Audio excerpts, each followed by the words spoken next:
자, 오늘 같이 봉독할 말씀은 로마서 3장 1절에서 10절까지입니다. 일어서셔서 같이 봉독하도록 하겠습니다. 로마서 3장 1절에서 10절 교독하도록 하겠습니다. 그러면 유대인의 나은 점이 무엇이냐? 혹은 할례의 유익이 무엇이냐? 모든 면에서 많으니 주된 이유는 그들에게 하나님의 말씀들이 맡겨졌다는 것이라. 그런데 어떤 자들이 믿지 아니하였으면 어찌하리요? 그들의 믿지 아니함이 하나님에 대한 믿음을 무효로 만들겠느냐?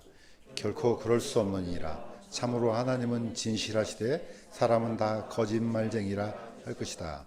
이것은 기록된 바 이로써 주께서 주의 말씀하신 것에서 의롭게 되시고 판단받을 때 이기시리라 함과 같으니라. 그러나 우리의 불의가 하나님의 의를 드러내면 우리가 무슨 말을 하리요? 내가 사람으로서 말하노니 보복하시는 하나님께서 불의하시냐? 결코 그럴 수 없느니라. 그러면 하나님께서 어찌 세상을 심판하시리요? 만일 내 거짓말을 통해 하나님의 진리가 더욱 풍성하게 되어 그분이 영광을 얻게 되었다면 어찌하여 내가 여전히 또한 죄인으로 심판을 받느냐? 차라리 우리가 중상모략을 당하듯이 또 어떤 자들이 우리가 이런 말을 한다고 주장하듯이 선을 이루기에 우리가 악을 행하자 하지 아니하게 되냐? 그들이 정죄를 받는 것이 옳으니라. 그러면 어떠하냐? 우리는 그들보다 나으냐? 결코 아니라. 우리는 앞에서 유대인들과 이방인들을 검증하여 그들이 다 죄 아래 있음을 입증하였느니라. 이것은 기록된 바 의로운 자는 없나니 단 한 사람도 없으며. 잠시 기도드리겠습니다. 하나님 아버지, 매주마다 돌아오는 주일이지만은 저희들 늘 하나님 앞에 설 때는 다시 새로운 것으로 첫 것으로 드리는 그런 마음으로 주님 앞에 설 수 있도록 도와주시옵소서. 그래야 해서 우리가 드리는 이 예배를 주님께서 기뻐 받으시고 예배 드리는 모든 성도들에게 하나님의 더 큰 은혜와 복을 주시기를 주님의 이름으로 간절히 기도드리옵나이다. 자, 앉겠습니다.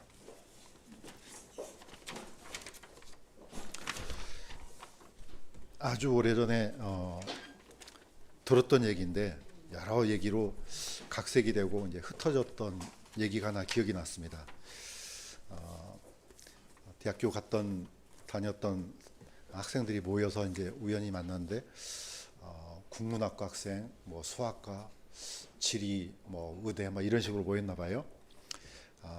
국문학과 학생이 아무래도 이제 국어를 전공하다 보니까 이제 사람에 대해서 얘기를 할 때 사람은 자기 주제를 알아야 돼. 이렇게 하니까 수학과 학생이 맞아. 사람은 자기 분수를 알아야 돼. 지리학과 학생은 맞아. 사람은 자기 위치를 알아야 돼. 나중에 이제 의대생이 한마디, 아니 철학과생인가? 철학과생이 그러대. 다른 사람은 할 얘기 없이 니네 자신들이나 잘 알아. 마지막에 이제 의대생이 그랬답니다. 그런 얘기도 사람이 목숨이 붙어 있어야지 하지. 자, 이 말은 사람들은 자신이 하고 있는 일에 대해서 자부심을 다 갖고 있어요. 그 다음에 그런 관점으로 어떻게 보면 주장도 하고 이제 그렇습니다. 오늘 우리가 읽었던 이 말씀도요, 약간 그런 의미가 좀 있습니다. 세상은 다 똑같은 사람이지만은 성경에서는 크게 나눠진 게 있습니다. 첫 번째는 유대인이고요. 크게는 이방인이지만은 이방인 중에서도 로마인, 헬라인들. 특히 이제 헬라인 같은 경우는 이방인하고도 같이 써요. 왜냐면은 그 당시 때 이제 헬라인이 세상을 이제 대표하는 사람이기 때문에. 헬라인들은 거의 철학에 굉장히 능하잖아요. 지혜를 찾는다고 분명히 나왔습니다. 그런데 헬라인보다 더 힘이 센 사람이 사실 로마인이에요. 로마는 어떻게 보면 이제 역사의 마지막을 장식하는 이름이기도 하고 또 지금 현재 우리가 살고 있는 게 로마의 열발가락 시대에 지금 살고 있습니다. 그러니까 나름대로 다 자부심이 있는 겁니다. 각자 영역에서. 오늘 이 말씀도 그런 의미를 쫓아가면은 좀 쉽게 다가오지 않을까 생각이 듭니다. 오늘 읽었던 말씀을 딱 한 번에 이게 이런 말씀이다 하고 바로 캐치가 되면은 그분은 성령이 아주 100% 충만한 사람이라 생각됩니다. 사실 로마서는 대단히 어렵습니다. 왜 어렵냐? 계속해서 반복해서 묵상해야만이 이걸 얻어낼 수 있는 그런 것 같아요. 저도 딱 보면은 한눈에 안 들어와요. 이걸 할 때는 한 일주일 동안 계속 묵상하고 자료 찾아보고 또 이렇게 해서 나오거든요. 지금 했던 이 얘기들은 사실 이걸 이제 수사학적으로는 하이퍼포라라고 합니다. 처음 들어보는 얘기죠. 저도 처음 들어본 얘기예요. 알아서 하는 얘기가 아닙니다. 어떤 사람은 이걸 히포포라고 이렇게 읽습니다. 이 뜻은 뭐냐면 자문자답이에요. 사도 바울의 자문자답. 이걸 이제 수사학에서 쓰는 이유는 질문을 할 때 답하라는 소리가 아니죠. 질문을 했을 때 생각해 보라는 거죠. 그 다음에 답을 스스로 내놓습니다. 아, 그렇구나. 또 질문을 또 합니다. 아, 그러면 또 환기가 또 되죠. 답을 또 내놓습니다. 지금 사도 바울이 했던, 우리가 읽었던 말씀을 딱 2장부터 시작돼요. 이게 2장부터 해서 3장까지 이어지는데 이렇게 압축이 됩니다. 자, 첫 번째는 율법을 자랑하는 유대인들이 율법을 어기고 있지 않느냐, 질문하는 거죠. 지금 하나님을 못 오가고 있지 않느냐. 그러니까 사도 바울이 그런 사람들이 진실한 유대인이겠냐? 아니다. 진실된 유대인들은 따로 있다. 지금 그 얘기를 합니다. 두 번째는 오늘 우리가 읽었던 말씀입니다. 그런데도 유대인들이 이방인들보다 뭐가 더 나은 거냐? 뛰어난 게 뭐냐? 바로 그 사람들이 범사에 많은데, 모든 것 중에 많은데 특히 어떤 점이 많느냐? 말씀을 맡았다. 지금 이렇게 얘기합니다. 세 번째는, 그러면은 하나님께서 유대인들을 그렇게 선택해서 말씀을 맡았는데 이 사람들이 안 믿으면 어떻게 하냐? 이겁니다. 그러면은 하나님께서 걔네들이 안 믿는다 할지라도 하나님께서 유대인들과 맺은 약속은 불변하다. 지금 그 얘기한 겁니다. 안 변해. 하나님이 한번 하신 약속은 안 변해. 자, 그러면서 하는 얘기는 이겁니다. 다 사람들은 다 거짓말쟁이야. 그러니까 이렇게 묻는다는 거예요. 그래? 그러면 하나님은 의롭고 사람은 거짓말쟁이니까 그건 당연한 거네? 그러면 오히려 우리가 거짓말하고 나쁜 짓 하고 하면은 하나님이 공의롭다는 게 더 드러나겠네? 그럼 마음대로 죄를 지어도 되겠네? 이런다는 겁니다. 그럴 수 없다. 지금 그 얘기한 겁니다. 그럼 마지막에, 그럼 우리는 그런 유대인들보다 더 뛰어나냐? 아니라는 게 지금 이겁니다. 이걸 충분히 이해하면요, 오늘 읽었던 말씀이 다 들어온 겁니다. 그래서 지금 그럼 할 게 없잖아요. 예배 다 끝났네. 그럴 수 없으니까 더 한번 깊이 들어가겠습니다. 자, 사실 유대인들은 엄청난 특권이 있습니다. 이미 로마서에서 반복해서 나옵니다. 제가 읽겠습니다. 그들에게는, 유대인들한테는 양자 사무심과 영광과 언약들과 율법을 주심과 하나님을 섬김과 약속들이 속해 있고 조상들도 그들의 것이요 육체에 관한 그리스도께서 그들에게 나셨으니. 이거는 어마어마합니다. 사실 사람들은 다 똑같은 사람들인데 하나님은 특별히 유대인들을 선택하셔서 이런 엄청난 특권을 주셨어요. 그런데 쫓아가면은 왜 이런 걸 줬냐? 성경이 그대로 나와요. 얘네들이 뛰어나서 그런 게 아니다. 세상에서 가장 약하기 때문에 하나님이 선택했다고 나옵니다. 내가 유능한 의사라면은 건강한 사람을 고치겠습니까? 거의 죽어간 사람을 고치겠습니까? 죽어간 사람 고치면은 저 사람 진짜 의사네? 이렇게 할 거 아니에요. 어디 아픈 데도 없는데 고쳤다 그러면 태도 안 나잖아요. 이거는 증명이 안 돼요. 유대인들은 이미 얘기했지만 4대 문명이 있을 때 유대인들은 거의 나라도 없이 떠돌아다녔습니다. 이건 뭐 이집트는 왕국이잖아요. 메소포타미아 저기 바벨론, 중국 다 마찬가지죠. 근데 유대인들은 나라도 없었어요. 바로 그런 민족을, 그런 종족을 선택하셔 갖고 하나님께서 이런 엄청난 특권을 주셨습니다. 이건 뭐 굳이 얘기하지 않아도 누가 여기서 태어났습니까? 예수님이 태어났습니다. 12사도 누굽니까? 다 유대인들이에요. 성경 누가 썼습니까? 다 유대인들이에요. 유대인이 아닌 사람이 기록한 성경이 있습니까? 혹시 누가라고 생각하십니까? 아니에요. 이 말씀대로라면은 유대인들 외에는 이걸 주신 적이 없어요. 전부 다 하나님께서 유대인들한테 다 주셨어요. 그러니까 어떻게 보면 유대인들은 어마어마한 특권을 받은 거죠. 그러면 유대인들의 입장에서는 어떤 생각이 드느냐? 이게 아마 떠오를 거예요. 하나님께서 이런 엄청난 특권을 주셨는데 지금 우리나라는 왜 이렇지? 이런 생각이 들 거예요. 특히 로마에 대해서. 자, 이미 바벨론 누가 무너뜨렸습니까? 페르시아가 무너뜨렸죠. 페르시아를 누가 무너뜨렸습니까? 그리스가 무너뜨렸죠. 그리스를 누가 무너뜨렸습니까? 로마가 무너뜨렸습니다. 로마는 이제 지중해를 자기의 바다로 만들어서 전 세상을 호령하고 있습니다. 유대인들이 봤을 때 그냥 유대인들이 힘이 센 정도가 아니고 이스라엘을 지배하고 있습니다. 그러면 이게 의문점이 생겨요. 하나님이 분명 우리를 선택하셔갖고 세계 최고로 만들어 준다고 했는데 이건 뭐지? 자존심이 어마하게 상하겠죠. 이때 사도 바울이 로마서를 기록합니다. 어디서요? 고린도에서 기록해서 지금 이 장면을 얘기한 겁니다. 자, 어떻게 보면은 곰곰이 생각해 보면은 로마서를 쓸 수 있는 유일한 사람은 저는 사도 바울밖에 없다고 생각돼요. 왜 그러냐? 양쪽을 다 잘 알아야죠. 이쪽 편도 알고 이쪽 편도 알아야지 이게 설득력이 있는 겁니다. 한쪽 편만 들면은 이 사람들이 인정을 안 하겠죠. 중간에서 정확한 균형을 갖추고 이 설명을 해줘야지 이 사람들도 이해가 되고 이쪽 편도 이해가 됩니다. 자, 오늘 바로 이걸 한번 쫓아가 보도록 하겠습니다. 자, 사도 바울이 누굽니까? 놀랍게도 사도 바울은요, 로마인이에요. 이게 엄청난 일이에요. 자, 사도 바울이 이제 전도여행을 마치고 예루살렘에서 이제 붙잡히잖아요. 자, 붙잡히니까 유대인들이 이제 죽이려고 했습니다. 하니까 로마가 보내갖고 이 사도 바울 영문을 알아야 될 거 아니에요. 왜냐면은 당시에 이스라엘은 사형을 자신들이 직접적으로 할 수 있는 그런 권한이 없어요. 일단 그래서 소요가 일어나니까 자, 로마의 총대장이 맞습니다. 사도 바울을 붙잡아서 네가 로마 사람이냐 물어보니까 그러하다. 얘가 로마인이래? 그러니까 이 로마의 총대장이 아마 천부장인 것 같아요.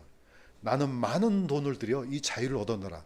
어쩌면 이 사람도 진짜 로마인은 아닌 것 같아요. 그러니까 이 로마의 시민권을 어떻게 얻었느냐? 돈을 주고 샀다는 거죠. 그러니까 사도 바울이 하는 얘기가 나는 태어나면서부터 자유로운 자니라. 이 말은 무슨 뜻입니까? 아버지 때부터 이미 시민권자야 이겁니다. 로마의 시민권이 있다는 소리를 듣고 깜짝 놀랍니다. 자, 사도 바울은 여기서 이제 뭘 제기합니까? 이제 항소하죠. 소를 제기합니다. 나는 이제 재판을 받을 권리가 있는 누구한테? 로마로부터, 로마 황제로부터 재판을 다시 받을 권리를 이제 제기를 합니다. 그러니까 어떻습니까? 사도 바울을 이제 고이 모셔갑니다. 이게 로마 시민권이에요. 요즘에 미국 시민권이 얼마인지 아시죠? 거의 7억인가 된대요. 살려면은. 근데 이걸 돈 주고 산 사람이 있긴 있는가 봐요. 만약에 살리면 어떻습니까? 아마 죽을 고생해서 자기 전장에 나가서 아마 얻을 수도 있어요. 제가 옛날에 듣기로는 그렇습니다. 아주 고통스러운 일을 하게 되면은 이걸 좀 줘야 되겠네. 이렇게 해서 주는 경우도 있대요. 로마의 시민권을 얻으려면 이방인이 거의 25년 동안 군복무를 해야 된답니다. 그러니까 죽기 살기로 했을 때 이게 겨우 떨어지는 거예요. 당시에. 그러니까 이거는 엄청난 고난이에요. 이걸 누가 가졌습니까? 사도 바울이 가진 거죠. 그러니까 어떻게 보면 사도 바울은요, 이건 굉장히 놀라운 분이에요. 그러니까 당연히 어떤 언어를 할 수 있겠습니까? 당연히 라틴어를 할 수 있겠죠. 사도 바울은 하나님의 은사를 받지 않고서도 거의 4개국, 5개국으로 한 사람이에요. 로마, 라틴어, 히브리어, 아람어, 헬라어. 이분은 그러니까 어떻게 보면은 천재 중에 천재예요. 모든 면에서 뛰어난 분이에요. 어떻게 보면은. 자, 이 로마 사람이 로마인들을 설득할 수가 있겠죠. 당연히 있습니다. 그런데 이분은 또 어떤 분이냐? 이 사람은 사도 바울은 어떤 사람이냐? 로마인도 되지만은 유대인도 됩니다. 이 기가 막힌 포지션이에요. 자, 사도 바울과 유대인. 자, 사도 바울이 드디어 이제 먼저 잡혀가 가지고 유대인들한테 이렇게 얘기를 합니다. 진실로 나는 유대인으로 길기야의 도시 다소에서 태어났을 때 이 도시에서 가말리엘의 발밑에서 자라며 조상들의 율법의 완전한 방식에 따라 가르침을 받았고 이날 너희 모든 사람처럼 하나님을 향해 열심히 였노라. 사도 바울은 뭘 강조하냐? 나는 단순한 유대인이 아니고 가말리엘의 문화생이야 이겁니다. 당시에 가말리엘이라 그러면요, 이건 유대인의 핵심이에요. 이거 어떻게 표현하면 좋을까요? 거의 이 학교 여기서 배웠다 그러면 어떻게 보면 우리나라로 말하면 거의 인류대. 여기 내가 장학생이야. 지금 이거 똑같아요. 그러니까 어떻습니까? 유대인들을 설득할 수가 있는 겁니다. 이쪽도 설득하고 이쪽도 설득할 수 있어요. 그러니까 이 로마서는 온 세상을 다 설득할 수가 있는 성경이 된다는 겁니다. 자, 그러면 한 번 더 깊이 더 들어가겠습니다. 그럼 이 가말리엘이 누구냐? 뭐 성경 안에는 안 나와 있지만은 바리새파 중에서도 크게는 둘로 쪼개집니다. 하나는 힐렐 학파, 하나는 샴마이 학파가 있습니다. 힐렐 학파는 약간 율법을 약간 자유스럽게 해석하는 이런 학파예요. 그런데 그 힐렐 학파의 흐름이 바로 이 가말리엘입니다. 이 가말리엘은 힐렐이라는 분의 손자예요. 얼마나 어리습니까? 자유스럽게 율법을 해석하는 정도가 이 정도인데 진짜로 제대로 해석하고 지키면 얼마나 힘들겠어요. 자, 어쨌든 사도 바울은 이 사람의 문화생이라고 지금 자기가 얘기합니다. 성경에도 나옵니다. 가말리엘이. 당시에 가말리엘이 있었습니다. 사도들이 잡혀왔습니다. 그래서 이 얘기를 합니다. 그들을 내버려두라. 어디서요? 공회에서, 산헤드린에서 얘기합니다.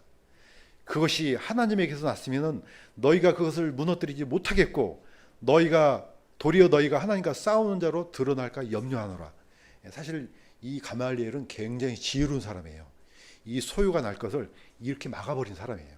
우리는 그냥 뭐 율법 그러면은 그냥 아주 그냥 그 나쁜 쪽으로만 생각하는데 제가 보니까 이분도 어떻게 보면 하나님의 섭리 가운데 있지 않나 생각이 듭니다. 어쨌든 이런 분 밑에서 배우고 익히고 그러니까 거의 유대인 중에 핵심인 사람이 됐죠. 이때 이제 어떤 질문을 던집니까? 바로 이 질문을 스스로 던집니다. 자, 이거 다시 한번 읽어보도록 하겠습니다. 시작. 그러면 유대인의 나은 점이 무엇이냐? 혹은 할례의 유익이 무엇이냐? 모든 면에서 많으니 주된 이유는 그들에게 하나님의 말씀이 맡겨졌다는 것이라. 저는 이게 엄청난 거라고 생각됩니다. 사실 우리가 보고 있는 성경 이거는 번역된 거잖아요. 어디서 번역했습니까? 당연히 원어에서 번역되죠. 그 원어는 뭡니까? 그게 바로 히브리어예요. 그분들이 이걸 보존해 왔으니까 당연히 번역이 되죠. 상식적으로. 안 됐으면 어떻게 번역이 되겠습니까? 이런 역사를 누구한테 맡겼느냐? 유대인들한테 맡겼다는 거죠. 그 얘기를 하는 겁니다.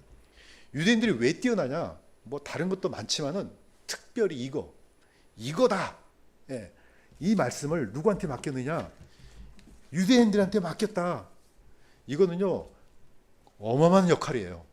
그러니까 어떻습니까? 유대인들이 이거는 자기의 목숨보다 소중하게 필사를 합니다. 필사는 명령이 되어졌어요. 이미 모세 때부터 필사라는 명령이 주어져요. 오늘날처럼 저기 복사기가 있으면은 복사기도 돌리면 될 거 아니에요. 그런데 그런 시대가 아니니까 어떻게 합니까? 한자 한자 옆에서 복창하면은 복창해서 그대로 이렇게 해서 기록해서 남기고 해서 지금까지 이 성경이 보존되어 왔다는 겁니다. 이 엄청난 사역을 유대인들이 맡겼다는 겁니다. 그런데 우리가 역사적으로 보면은 아주 엄청난 사건이 있죠. 성경에는 안 나와요. 제가 여러 번 얘기했어요. 요하난 벤 자카이. 엄청나게 뛰어난 랍비 중에 한 사람이죠. 자, 만약에 그런데 이제 유대인들은 이 사역을 이런 역사를 어디서 하느냐? 바로 그 역사의 핵심이 어디입니까? 산헤드린이에요. 우리는 산헤드린이 막 재판만 하고 막 예수님 십자가에 못 박고 이런 나쁜 쪽으로만 생각하잖아요. 이 엄청난 사역의 핵심이 산헤드린이에요. 이걸 주도를 하고 있는데 만약에 예루살렘이 무너지면요, 이거 다 죽고 없어져 버리잖아요. 그러면 이 사역을 어떻게 합니까? 그래서 이 사람이 예루살렘이 로마 군대에 에워싸였을 때 AD 70년에 그 에워싸여 있는 군대 로마의 장군 베스파시아누스 장군을 만납니다. 만나서 요청합니다. 뭘 요청하느냐? 첫 번째는 가말리엘을 보호해달라고 요청을 합니다. 왜? 산헤드린이에요. 산헤드린이 무너지면 안 되거든요. 두 번째는 그 산헤드린이 생활하고 유대인들을 가르칠 수 있는 학교를 요청해요. 그게 바로 야브네입니다. 이 역사는 굉장히 중요한 역사예요. 그래서 유대인들은 다른 사람들은 다 잊어먹어도 이 사람만큼은 잊어먹지 않습니다. 요하난 벤 자카이. 이 한 사람에 의해서 이게 흘러가요. 하나님의 역사가. 자, 제가 여러 번 얘기했을 겁니다. 헬라어로는 얌니아, 히브리어는 야브네예요. 이게 예루살렘에서 지금 텔아비브에서 약 30km 정도 밑에 떨어져 있습니다. 야브네가. 여기를 로마의 장군 베스파시아누스, 나중에 황제가 되죠. 이 사람한테 허락을 받습니다. 예. 우리가 다 죽지만은 다른 건 다 멸해도 이것만큼은 좀 살려주십시오. 오케이, 허락을 해줘요. 그래서 유대인들이 어디로 갑니까? 야브네로 가죠. 야브네의 중심이 누가 됩니까? 예, 산헤드린 일로 가요. 야브네에서.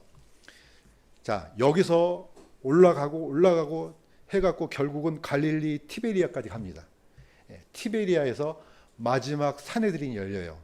그게 AD 415년 가말리엘 6세 때 이게 해산이 되는데 누구에 의해서 해산되느냐? 바로 로마의 황제 데오도시우스 2세 때 해산돼요. 칙령을 내려서. 그러니까 이때가 마지막이죠. 그러면 산헤드린이 끝나면은 성경도 끝났네? 그렇지 않습니다. 바로 이분들의 후예들이 누굽니까? 그들이 바로 마소라 학파예요. AD 6세기에서 10세기까지. 뭔 일 합니까? 필사하면서 거기에 이제 후손들이 다 흩어지고 사람들을 가르칠 수 있는 사람들이 다 흩어지니까 뭐가 문제냐면은 그때 그 전까지는 히브리어가 모음이 없어요. 자음만 있으니까 눈으로 보고 자음은 모음 알아서 발음을 해야 돼요. 그러니까 문제는 후손들이 이걸 읽어내지를 못하는 거죠. 그래서 이 히브리어 밑에다가 모음 기호를 달기 시작합니다. 그래서 모음 기호를 다르니까 어떻게 해요? 발음이 될 거 아니에요. 읽어내야 되니까. 그래서 읽어내고 기록하고 해서 이렇게 해서 하나님의 놀라운 이 말씀이 맡겨진 게 이게 흘러온 거란 말입니다. 그러니까 어떻습니까? 적어도 우리가 이 역사적인 사실을 알았을 때 어떤 마음을 가져야 되냐 지금 이 얘기를 하려는 겁니다. 하나님께서 어떤 마음을 기뻐하시겠냐 이겁니다. 오늘 읽었던 말씀은 이 모든 게 베이스가 돼서 만들어지는 겁니다. 자, 이방인들은 감사해야 된다. 저는 이거는 100번 얘기하면 100번 다 똑같습니다. 당연히 감사해야 됩니다. 왜냐? 이걸 누가 보존해 줬습니까? 유대인들이 보존했기 때문에 그렇습니다. 적어도 이방인들은 이런 면에서 유대인들에 대한 감사는 있어야 된다고 저는 생각돼요. 물론 우리는 교회하고 유대인들하고는 아무 관련이 없지만은 이런 역사 가운데 수많은 이 고통과 고난을 이겨내온 그들의 역사를 우리는 약간 살펴볼 필요가 있다는 겁니다. 분명히 사도 바울은 이렇게 얘기했습니다. 모든 면에서 많으니 주된 이유는 그들에게 말씀이 맡겨졌다는 것이라. 그러면서 사도 바울은 이렇게 얘기합니다. 이루 말할 수 없는 하나님의 선물로 인하여 그분께 감사하노라. 물론 이게 이 성경 얘기는 하는 건 아닙니다. 그렇지만은 우리가 이 어마어마한 선물을 받았다는 것에 대해서 적어도 유대인들에 대한 감사는 잊지 않는 것이 저는 하나님께 칭찬받는 일이라고 생각됩니다. 왜냐하면 지금 시점이요. 굉장히 어려운 시점이에요. 온 세상이 지금 유대인들을 미워하는 시점이 됐습니다. 이걸 반셈주의라고 하거든요. 이거는 당연히 그럴 수밖에 없습니다. 왜? 전 세계를 지배하고 있는 사람들이 누굽니까? 유대인들이 아니잖아요. 이방인들이잖아요. 이 사람들이 이방인의 관점에서 유대인들을 보니까 거의 트러블 메이커예요. 온 세상을 깨는 사람들이에요. 이렇게 볼 수밖에 없어요. 그러니까 어떻습니까? 그들에 대한 증오가 계속해서 올라갑니다. 저기 이란, 이라크 주변에 이스라엘 빼놓고 거기 완전히 둘레로 해가지고 이스라엘 좋아하는 민족이 한 민족이라도 있습니까? 하나도 없습니다. 이들에 대해서 걱정하는 사람들은 딱 한 종류밖에 없어요. 누굽니까? 크리스찬이에요. 이 성경을 진실로 믿는 교회밖에 없습니다. 적어도 우리는 교회이기도 하지만 이방인이잖아요. 그래서 우리가 이방인의 입장에서는 당연히 하나님께 감사드려야 되지만은 적어도 이런 역사 가운데서 이들의 역할에 대한 그들이 이런 책무를 잘 이행해 왔다는 것에 대한 감사를 잊지 않았으면 좋겠습니다. 두 번째는 하나님의 신실한 약속을 믿어야 한다. 이게 바로 하나님께서 기뻐하시는 약속이라는 겁니다. 기뻐하는 마음이라는 겁니다. 자, 사도 바울은 질문을 던집니다. 그들이 믿지 않으면 이건 누구냐면 바로 유대인들이에요. 유대인들이 이 엄청난 사역을 맡았는데 안 믿어버려요. 그러면은 하나님에 대한 약속이 무효로 돌아가느냐?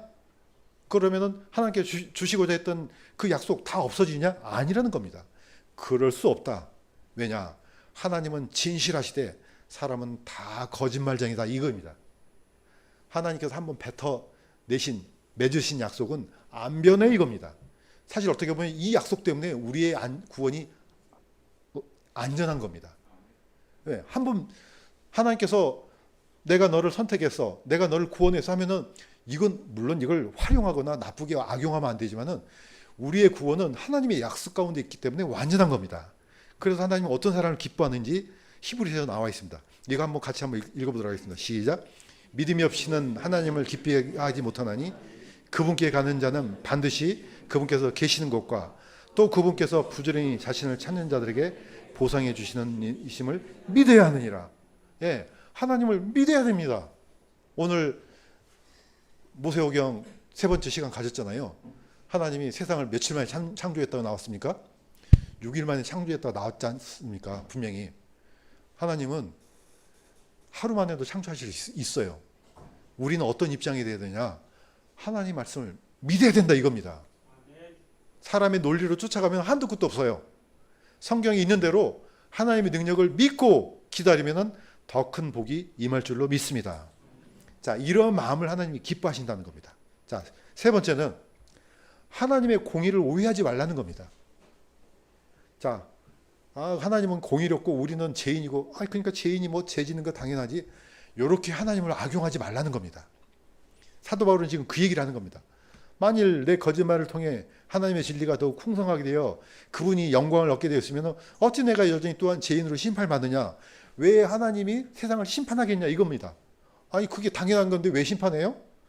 우리는 당연히 죄인이고 하나님은 의롭고 그 당연한 거 아니에요? 그러니까 죄를 짓는 게 당연한데 왜 당연한 것을 가지고 왜 심판해요? 이렇게 얘기하지 말라는 겁니다. 하나님의 공의는요 대단히 우리가 생각할 수 없을 만큼 정밀합니다. 그래서 이 말씀이 이렇게 떨어지는 겁니다. 두 번째 구절 한번 읽겠습니다. 시작. 속지 말라. 하나님은 조롱당하지 아니하시나니 사람이 무엇을 심든지 또한 그것을 거두리라. 하나님께서 사람들을 왜 용서하시겠습니까? 사람들마다 다 한 사람씩 앉혀놓고 재판을 하고 심판하면 이 세상에 살아남는 사람이 아무도 없습니다. 그러니까 그 죄값을 누가 대신 받았습니까? 예수님이 받았다는 겁니다. 그래서 우리가 복음받을 수 있는 거지 뭐 다른 방법이 없는 겁니다. 그래서 믿으라는 거예요. 예수 그리스도를 믿으면은 그에 대한 대가를 죄값을 이미 지불했기 때문에 너한테 심판 안 내리겠다는 겁니다. 이게 엄청난 특권이에요. 그 유대인들보다 어떻게 보면 유대인들보다 더 엄청난 특권을 지금 우리가 받는 겁니다. 지금 이 엄청난 은혜를 사실 잘 몰라요. 그럼에도 불구하고 그래 이제부터는 됐네 이렇게 살지 말라는 겁니다. 속지 말라. 하나님은 조롱당하지 아니하나니 무엇을 심든지 그대로 거둔다. 하나님의 공의는 그대로 작동된다는 겁니다. 하나님께서 이 지구를 만들었는데 그냥 탈탈 털고 좀 곰팡이 핀 거 그냥 이렇게 하고 나중에 새롭게 만들면 되잖아요. 나중에 어떻게 한다고요? 전부 다 불태운다고 나옵니다. 이거는 하나님의 공의가 용납이 안 되는 겁니다. 그래서 뭘 만듭니까? 새하늘과 새 땅을 만드는 겁니다. 거기서 그러니까 우리는 이 몸으로는 살 수가 없으니까 어떻게 합니까? 부활이 돼야 된다는 겁니다. 부활이 안 되면은 새하늘과 새 땅에서 못 살죠. 이게 지금 이렇게 작동되니까 함부로 살지 말라고 분명히 얘기합니다. 자, 그러면은 마지막에 하나님이 어떤 마음을 기뻐하시는가? 자, 마지막입니다. 이겁니다. 하나님 앞에 정직해야 된다는 겁니다. 이거는 우리의 구원과 직결됩니다. 왜냐? 사도 바울이 또 이렇게 질문합니다. 우리는 그들보다 낫냐? 자, 우리는 유대인들보다 뛰어나냐? 그러면은 우리가 다른 죄인들보다 더 뛰어나냐? 우리가 로마인들보다 더 뛰어나냐? 아니라는 겁니다. 그러면서 이렇게 얘기하고 마무리 짓습니다. 결코 아니라 의로운 자는 없나니 단 한 사람도 없다. 사실 이걸 인정하는 거는요 굉장히 어려운 일이에요. 우리는 쉽잖아요. 구원받은 사람은. 그러니까 당연히 구원받죠. 이게 세상 사람들한테 갔을 때 너 죄인이야 그러면은 나 죄인이야. 이거는 쉬워요. 누구 앞에요? 하나님 앞에. 이게 어려운 거예요. 너는 하나님 앞에 죄인이야. 이거 인정하는 것은요 만약에 인정한다면 그거는 곧 구원입니다. 이게 어렵다니까요.